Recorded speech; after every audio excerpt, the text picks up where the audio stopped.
My assigned topic is unexpected good news about missions. In the fall of 1970, I went to the mailbox in São Paulo, Brazil, and there was a letter there from a man named Ralph Burcham. He had an Oklahoma City address.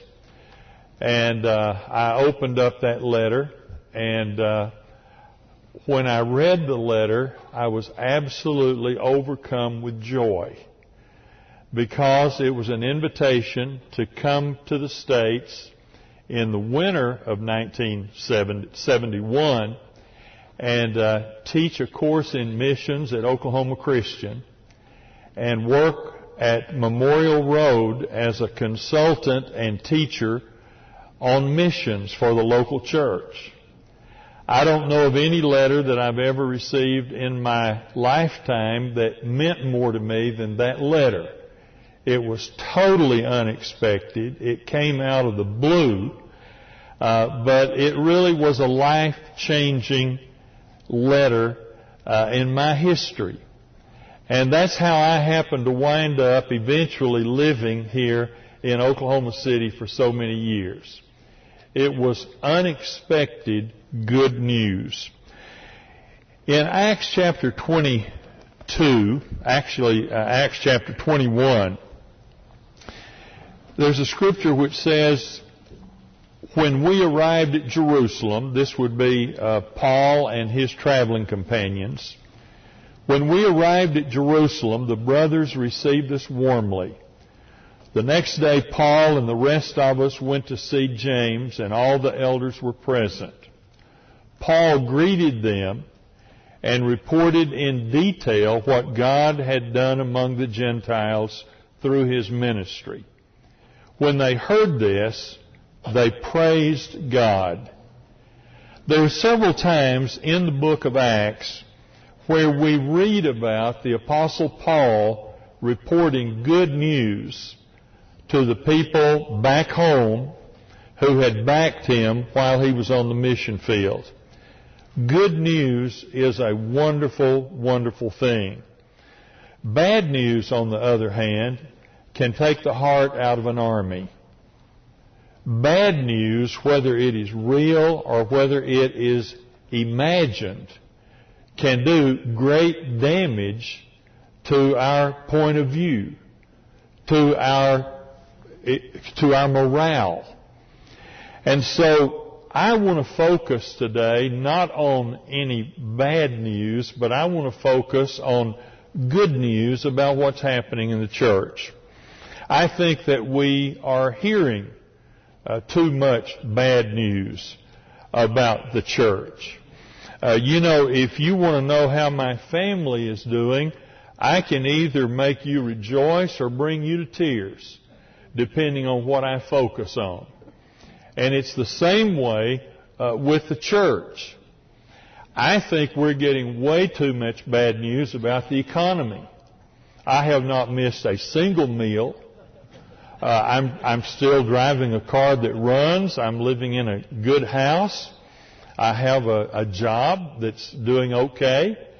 And I think we're hearing way too much about. How many of you have missed a meal because of the horrible economic condition of this nation? Let me see your hands. How many of you are expecting to miss a meal? Well, maybe we ought to quit talking so much about it. I believe that we can kill ourselves thinking negatively about any subject, and I think that's particularly true when it comes to the church. When all is said and done, the only person that I can really control concerning spirituality or attitude is Howard Norton. I can maybe have a good influence on my wife and my children, but really I need to take care of myself. And I choose to be an optimist. I believe that things are going very well in the church, in spite of some areas that really do need attention. What Flavil and I agreed on is that I would talk 20 minutes on things that are unexpectedly good news from the mission field, and then he will announce what he's going to do when he gets up here.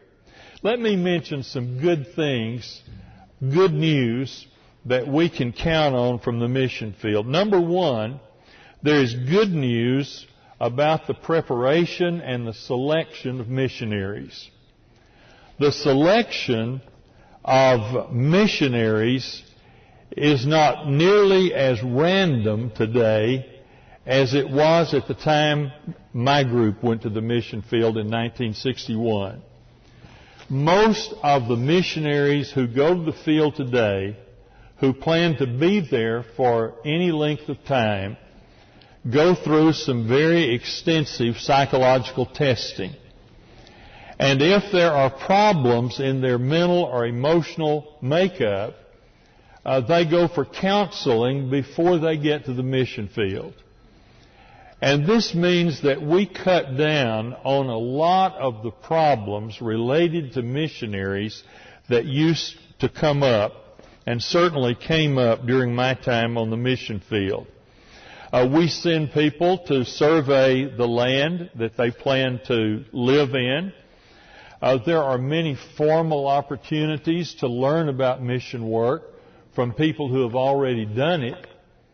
Do you know that when our mission team went to Brazil in 1961, so far as I know, there was not a single regularly scheduled mission class at Oklahoma Christian or Abilene Christian or Harding University or Lipscomb.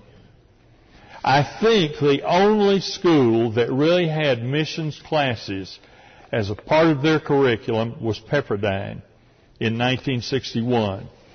That has completely changed. You can get a degree in missions at Harding, at Abilene, at Oklahoma Christian, at Lipscomb, I suppose also at Lubbock Christian, I'm not sure. But that is an area where there has been great advance, and I think that's good news. Number two, there's really unexpected good news about the formation of missionary teams. When I was in college, we did not know of one real mission team in the Brotherhood anywhere. That certainly was true in my freshman, sophomore, and junior years. Today, it appears to me that most of the people who go out to do mission work long term go on a team. And that is good news. I'll tell you something else that's good news. Our campus ministries on state university campuses are producing missionary teams. It is not just local churches, and it's not just the Christian colleges that are producing those teams. One of the finest teams that we have on the field today is in Santiago, Chile, and most of the people on that team graduated from Texas A&M and were involved in the Aggies for Christ program. There's a group today in Olomouc, Czech Republic, where everybody on that team, if I'm not mistaken, graduated at the University of Arkansas. That's good news. We have teams that are being formed regularly from the Christian colleges, from Harding, from Oklahoma Christian, from ACU, from Lipscomb, from Freed-Hardeman. Whole teams of people being put together to go into various parts of the world. We have the Continent of Great Cities and the Missions Resource Network that are forming teams regularly that are being sent into various parts of the world. And I want to tell you, those teams are being sent prepared for what they're going to do. And that is very good news. The preacher training schools like Sunset and Bear Valley are doing an outstanding job in preparing teams that are going into the field. Number 3, there is really unexpected good news about the open doors for mission work today. I think that one of the most exciting mission opportunities we have today is in China. And I really don't know why more people are not taking advantage of that open door. China, the Chinese government, through its universities, is looking for people who will move to China. The government will pay your transportation to get there, will pay you a salary while you are there, and your job is to teach English to Chinese students. Many of the people right here in this room, if they wanted to, could go to China, have their way paid there, be paid for teaching while they're there, and then in your off hours, you can do what you want to with those hours. And the people that are going are choosing to talk to people about Jesus Christ. It's an exciting thing. One of the key people in this movement has been Benny Mullins. Benny Mullins is from Spanish Fort, Alabama. I believe I've got that right, Spanish Fort, Alabama. And he is a retired engineer. He has recruited scores of people to go to the universities of China and teach English. I think another very exciting piece of unexpected good news is what's happening to church growth in Africa. I talked just the other day to Monty Cox, who was a missionary in Kenya for 10 years. And he told me that today we have approximately the same number of Christians and the same number of congregations in Africa that we have here in the United States. And that is good news. Number 5, there is good news about the training and development of church leaders. All over the world today, where we have mission points, leadership training is going on. And one of the most exciting things to me is to hear about so many places in the world that either have appointed elders already in those mission churches that were established, or they are preparing people to be elders, or there are people in the pipeline almost ready to be installed. Isn't that amazing? We are no longer like we were 30 or 40 years ago, where there basically were no elders in the churches that had been established on the mission field. That is changing. I'd like for it to change faster than it does, but we're making real progress in a number of nations. And the preacher training schools in some places in the world are provide as fine a biblical education as you can get in any Christian college here in the United States. Number 6, there's good news about mission work being done by nationals.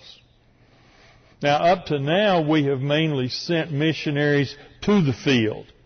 But we're at a point now where some of those national churches have raised up leaders who are forming mission teams and going themselves to do mission work. One of those places that I'm most familiar with is Brasilia in Brazil. There is a mission team that formed in the state of São Paulo. Everybody on that team is Brazilian, and the whole mission team moved to Brasilia, the capital of Brazil, and is doing mission work in that city. And then finally, there is good news about the effectiveness of American young people in evangelism. One of the things that I do is work with the Pan-European Lectureship. The Pan-European Lectureship tries to encourage American Christians to keep their eyes focused on Europe. And what I have noticed year after year as reports are given about churches that are doing well in Europe, it's almost without exceptions the churches that are doing the best are those that have had American young people come in and help them with their evangelistic work. If you want to attract attention in a foreign community, you send in a group of good, well-trained American young people. And those American young people can stir up more people who will come to church, more people who will study the Bible, frankly, than those of us can who are older. I am proud of our young people. And I want to say this about young people. I'm teaching young people at Harding. I've been teaching young people now for a long time. And in all my years of training young people, I have never found a more encouraging, more respectful, kinder, sweeter group of young people than the ones I'm working with right now in 2009. And I'm thankful for them. Thank you. Good morning. There's some unexpected good news in some research that I've been doing for the Christian Higher Education Foundation. For the next few minutes, I'll touch on a few of the highlights of that research, with more to come in the 1050 session. But you'll find an awful lot more in a booklet that you can get out at the Yeoman Press table called Good News and Bad News, Realistic Assessment of Churches of Christ in the United States. You can get this booklet for $3.75, but wait, if you want two, you can get them for $7.50.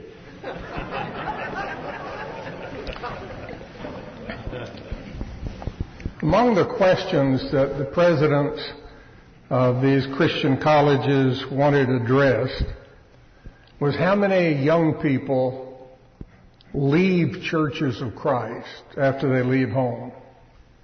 How many of these join some other religious group? How many have no current religious affiliations? They also wanted information about leadership, service roles, and divorce rates. They were especially interested in knowing how many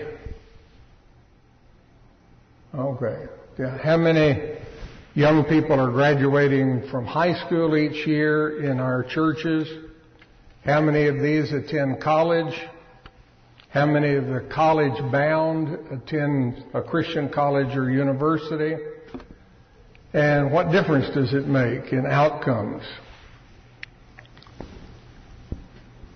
All right, the major parts of this study, well, it involved, I guess we can start here at the bottom, survey of campus ministries. We did a survey of alumni at 11 Christian colleges and universities, survey of students. But the biggest part was a cluster sampling. We surveyed an awful lot of congregations, picked 100 that fit the demographic requirements for a cluster sampling. And in these churches, asked church leaders a few questions about the young people who have grown up in their churches and graduated from high school, in the period from 1997 through 2006. And the questions were, are these young people still in your congregation? Or are they faithful members of another congregation of Churches of Christ? If they have left Churches of Christ, have they joined some other religious group? Or are they just without religious affiliation? And what was their marital status, church leadership role, Did they attend college? If so, did they attend a Christian college or university? There are some people who may have trouble believing these things, but I'm not going to worry about them. Let me go on and tell you what we found. 1% of our adherents, that's members plus children, graduate from high school each year. That matches U.S. population norms. Almost 2/3 of those who graduate in high school attend college, but in our sample, 80% of our young people were attending college. And when we took a look at how many of these are going on to, here we really were focusing on mainstream churches of Christ. We got, let me see, here we go. These are the averages now in churches of Christ. 19.8% do not attend college. 31.4% attend a Christian college. And 48.8% attend some other kind of school. Therefore, almost 2/3 of the college-bound high school graduates in these congregations attend some other kind of school. But, here we go. More than 1/3 attend a Christian college or university. And that's a lot more than the 15% that we've heard for years. So our Christian colleges and universities are doing a very good job of getting more young people into these schools. We use those figures to make some predictions about how many people would be showing up in these Christian colleges and universities. This would be, we checked with 16 Christian colleges and universities, and here are the number of entering freshmen each year. Here are the number coming from churches of Christ. Here are the percentages of students coming from churches of Christ. And when we compared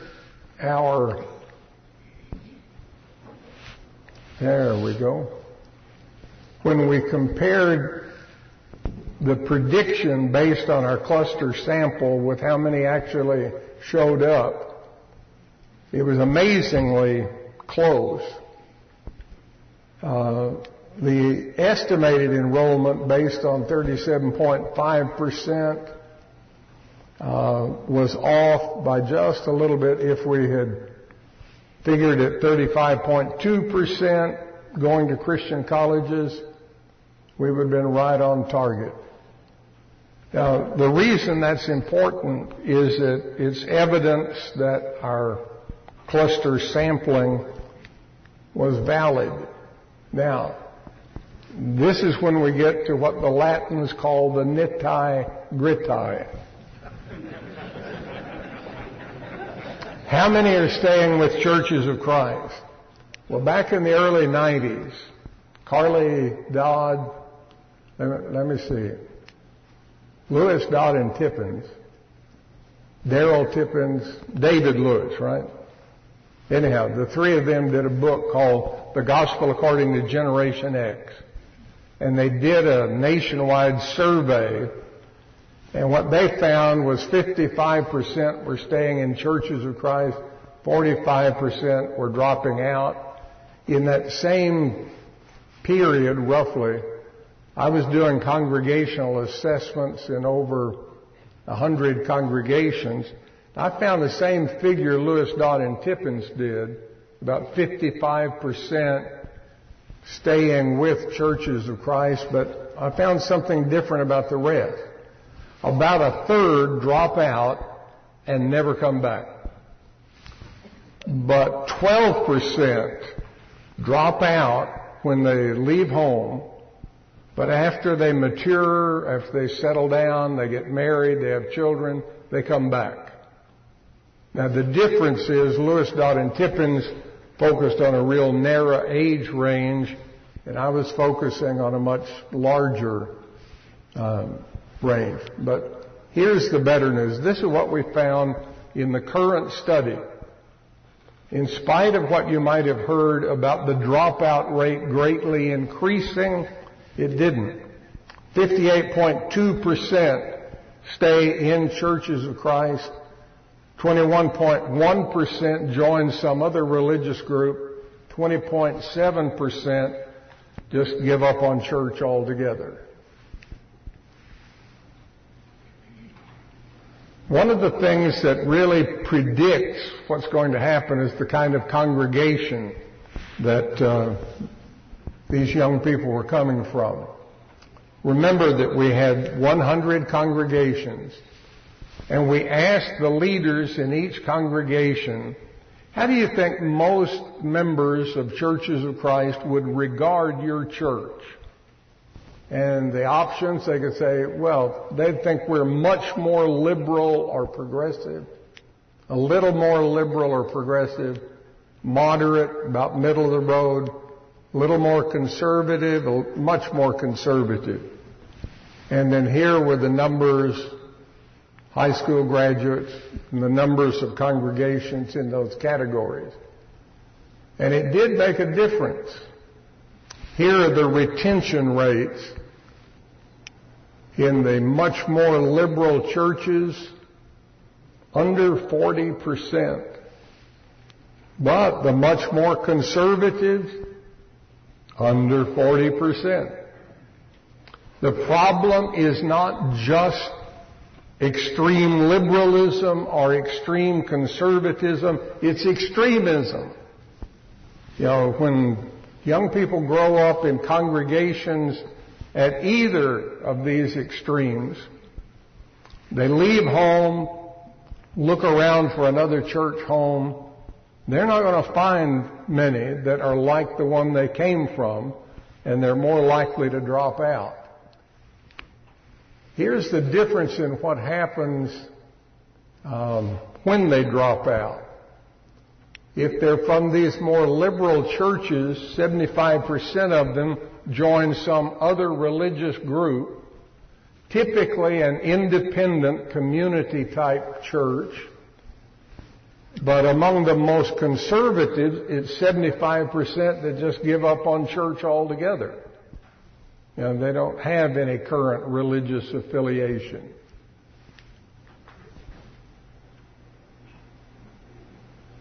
What kind of college experience they had makes a difference. Those who attended a Christian college or university, 85% are staying with Churches of Christ. In spite of some of them that spread the rumor, all the people I know who grew up here, there, somewhere else, have left Churches of Christ. I had a friend of mine tell me that about, he said he went to Harding Homecoming, had a meeting of his social club, and most of them had divorced, and nearly all of them had left Churches of Christ. And I said, friend, you just belong to the wrong social club. Because that's not what is happening with most graduates of Christian colleges. We need to do something about this one. Retention rate among those who do not attend college is pretty low. Here's the ultimate retention rate among those who attend state-supported schools.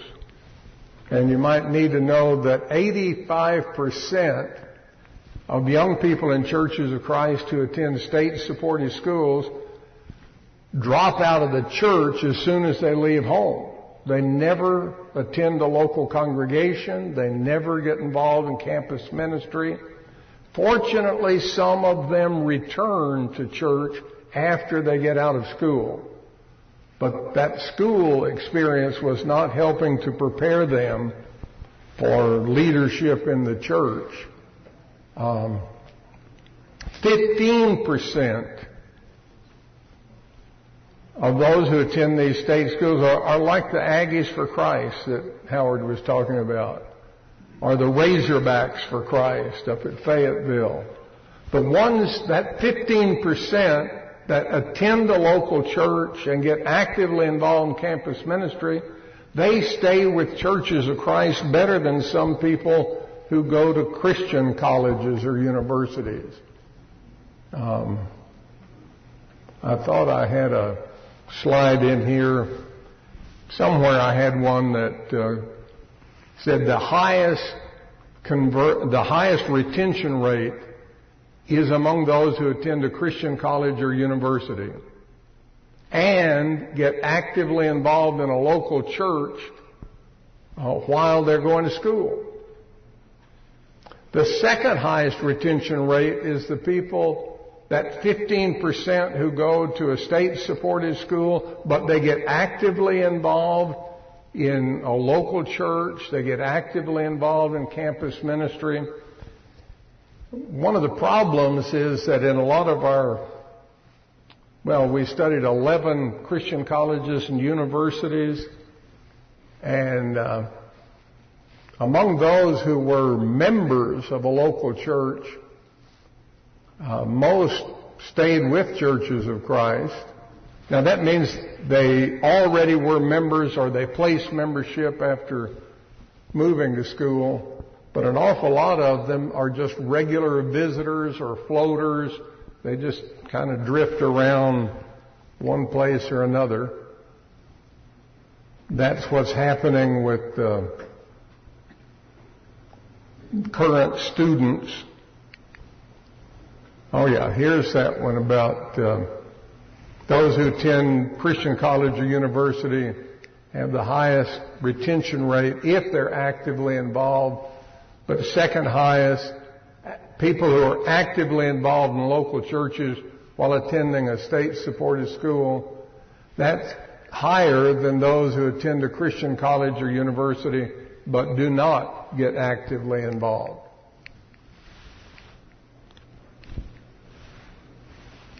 Come on. Okay, divorce rates. This is probably the first study of divorce rates that we've had in churches of Christ.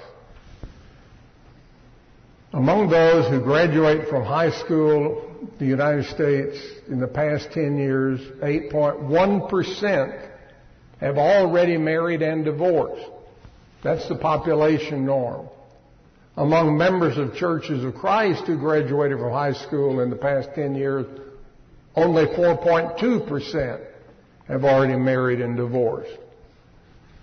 Among members of churches of Christ who are alumni of Christian colleges and universities, 22.1% are still single, 71.5% are married to the first spouse, 5.8% are divorced, less than 1% widowed. So 77%, almost 78%, have married, and 6.9% of them have divorced. But a divorce rate of 7% is well below the national average. Now those are just two snapshots. Most members of the churches of Christ did not graduate from high school in the last 10 years, and most are not alumni of Christian colleges.